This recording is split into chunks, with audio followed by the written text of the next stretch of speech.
3 weeks before Carl Jung died, he wrote something that unsettled even those closest to him. Not because it was poetic, not because it was emotional, but because it was the sentence he had avoided answering his entire life. In this video, we're going to walk through Carl Jung's most disturbing final discovery. A realization so unsettling that once you truly hear it, the way you see yourself, your life, and even death itself may never return to what it was. In 1959, Carl Gustav Jung was asked a question on British television that most thinkers spend their lives dodging. During a BBC interview, the interviewer looked at him and asked simply, "Do you believe in God?" Jung paused. Then he answered with a sentence that would echo long after his death, "I do not believe. I know." Near the end of his life, in a private letter, Jung clarified what he meant. He wrote, "God is not a belief. It is a psychological fact. I have seen, and that is enough for me." Most people misunderstand those words. They hear arrogance, certainty, defiance. But Jung wasn't speaking as a theologian. He was speaking as a man who had spent more than 70 years listening to the deepest layers of the human psyche and had encountered something he could no longer explain away. For Jung, God was not a doctrine, not a church, not a moral system passed down by tradition. He believed God was a psychological fact, something that emerges naturally from the depths of the human soul, whether a person believes in it or not. And what led him to that conclusion didn't come from religion. It came from death. In the final years of his life, Jung noticed a pattern that changed everything. He began studying patients who were approaching death, not their bodies, but their dreams, and what he discovered disturbed him deeply. As death drew closer, something strange began to happen. The ego, the voice that says, "This is who I am," slowly weakened. The identity people had spent their entire lives defending began to dissolve, and in its place, something else emerged. Patients began dreaming of circles, mandalas, vast landscapes, journeys toward unknown destinations, images of wholeness, balance, completion. These dreams were not chaotic. They were structured, almost intentional. Jung called the center behind these images the self, the totality of the psyche, far deeper than the ego, far older than personality. And this forced him to confront a disturbing question. What if the identity we spend our entire lives protecting is not who we truly are? One of Jung's patients later recalled a sentence Jung spoke shortly before his death, a sentence that condensed his final realization into a single thought. "We do not have souls. We are souls who happen to have bodies." That insight haunted Jung's final years. Because if it was true, then most people were living their lives upside down, obsessing over status, achievement, roles, and appearances, while remaining completely disconnected from their true center. Jung began to suspect something even darker, that most people never meet their true self while they are alive. They live as masks, as expectations, as reactions to the world around them, and only when death approaches does the deeper self finally begin to speak, which led Jung to a question he believed no one could escape. If the soul begins waking up as the body begins shutting down, why do we wait until the end of life to discover who we really are? And Jung believed the answer to that question separated a life that was truly lived from one that was merely performed. After discovering the profound truth that we are souls who happen to have bodies, Jung turned his attention to one of the most mysterious places of human life, the dreams of the dying. He realized that as death approaches, the mind doesn't simply shut down, it awakens.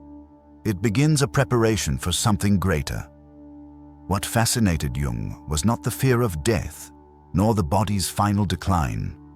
It was the patterns that emerged in the psyche. He noticed a 4-stage process unfolding in the dreams of his dying patients, and each stage revealed something essential about life, Death and the Self. Stage 1. The journey begins. In the first stage, patients dreamt of journeys. Vast landscapes stretched before them, mountains, rivers, endless roads. They packed bags. They said farewell to loved ones. They boarded trains, ships, or mysterious vehicles bound for unknown destinations.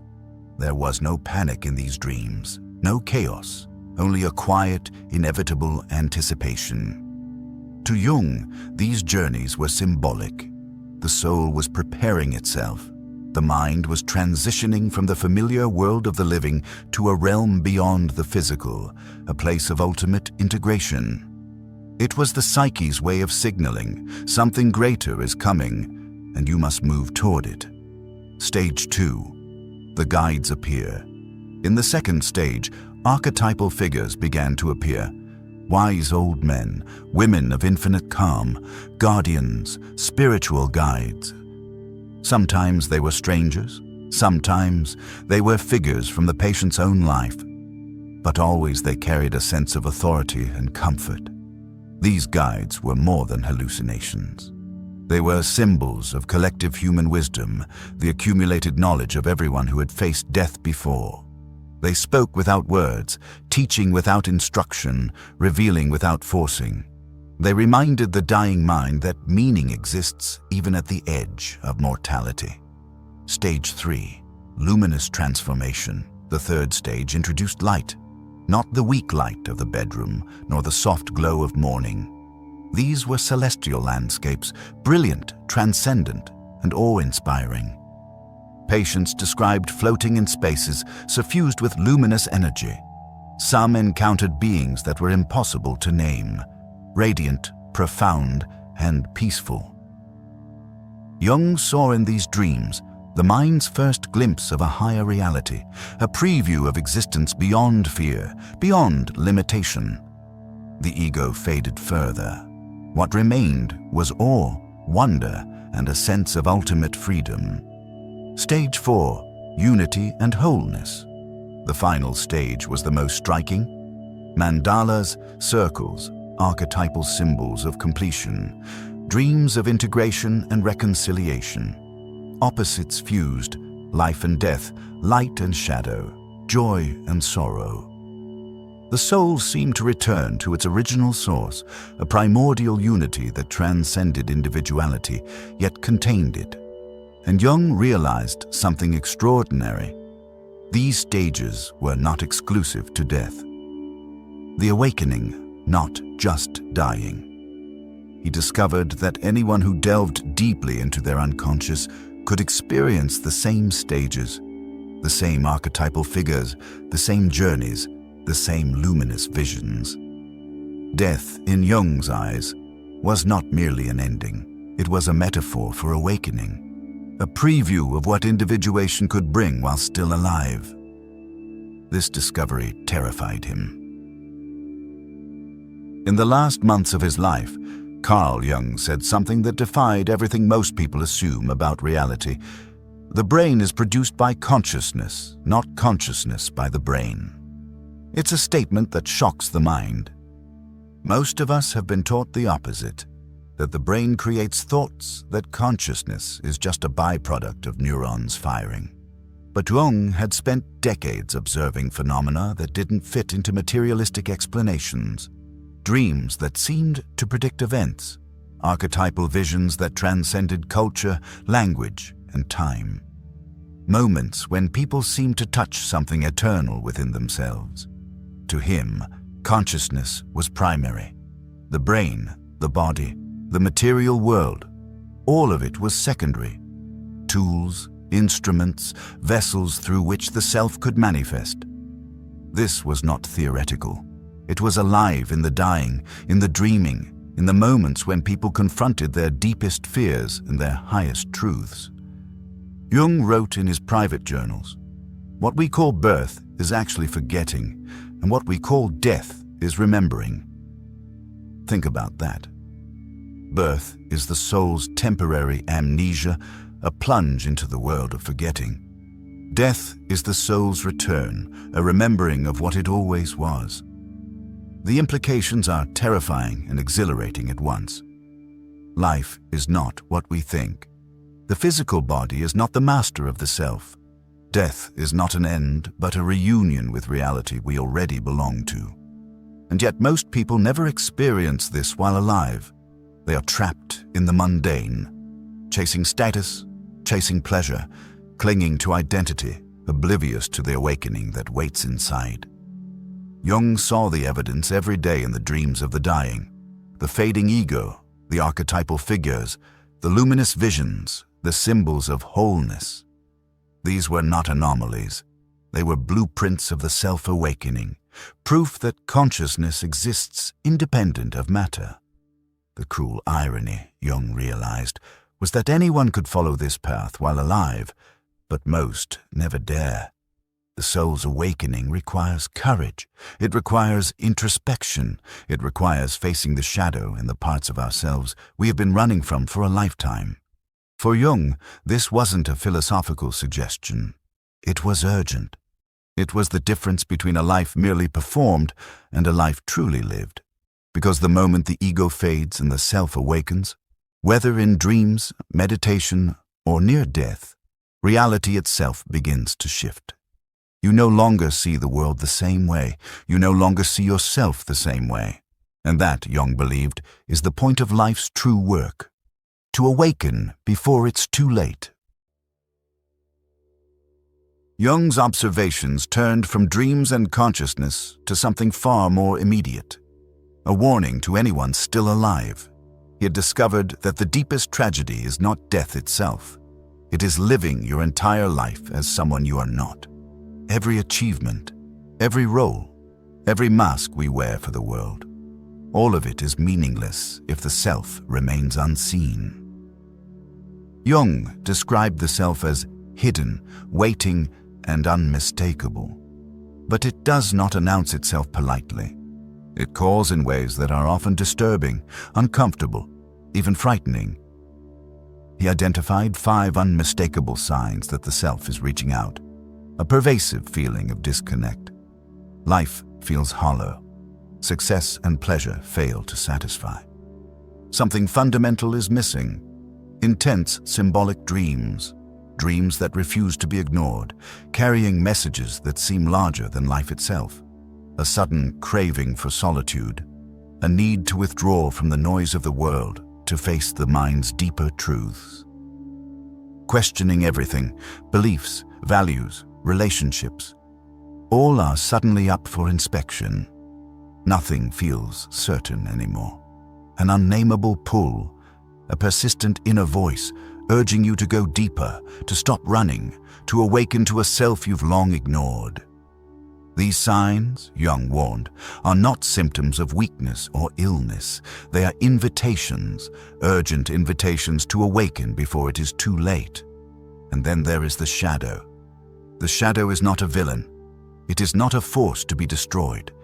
It is the doorway, the key, the part of yourself you have refused to see, your fears, your shame, your hidden desires, your unspoken truths. Jung believed that true wholeness comes only when you integrate the shadow, light and dark, fear and courage, joy and terror. All must be acknowledged. All must be embraced. He recounted a man who had achieved everything society prizes, wealth, recognition, success, but he felt empty. Jung simply told him to sit in silence for an hour each day. No distractions, no excuses, just him, alone, confronting himself. Weeks later, the man returned. He had vivid symbolic dreams. He felt a connection to his own soul for the first time. He realized that chasing the world had led him away from himself, and only by facing the shadow could he finally awaken. Jung's warning was clear. Most people live their lives externally, in achievement, in distraction, in performance, while the self waits silently inside, and for those who ignore it, the price is steep. A life unlived, a soul unremembered, a death that comes before true awakening. His call was urgent, and it is urgent for you now. Turn inward while there is still time.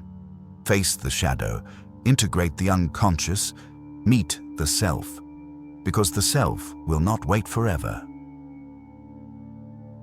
In the final days of his life, Carl Jung said something that few fully grasp. Let everything happen to you, beauty and terror, just keep going, no feeling is final. These words were not poetic fluff. They were instructions, a guide, a map for anyone willing to face life honestly. Jung knew that the path to the self was not easy. It is not safe. It is full of fear, doubt, and moments that make you question everything you thought you knew. And yet, he also knew something incredible. That every encounter with the shadow, every confrontation with your own darkness, every fear faced with courage, leads to wholeness. The dying patients he observed, the dreams, the archetypal guides, the luminous visions, all pointed to one undeniable truth. Life is a journey of remembering yourself, not achieving something outside of you. The tragedy, Jung warned, is waiting. Waiting to awaken. Waiting for the ego to dissolve. Waiting for some external moment to tell you it's time. The greatest mistake is to live as a mask, to ignore the signs, to postpone meeting yourself until it is too late. He urged humanity to awaken while still alive, to turn inward, to confront the shadow, to embrace beauty and terror alike. And in those final words, there is an invitation, an urgent, unspoken challenge. Are you going to keep running, or will you stop, turn inward, and finally meet who you really are? Because the self is patient, but not infinite. Time is passing, and the journey is yours to begin now. If this message resonates with you, know this. It's not the video speaking, it's your unconsciousness, whispering, no, begging you, to wake up before it's too late, to stop living as a mask, to meet the self while you still can. Subscribe to this channel, not for content, not for entertainment, but as a compass, a reminder to keep walking the path Jung showed us. To face your shadow, to explore the depths of your mind, to awaken fully, moment by moment, day by day. Because finding your true life is not a future event. It is a choice, made here, made now. Your awakening begins here,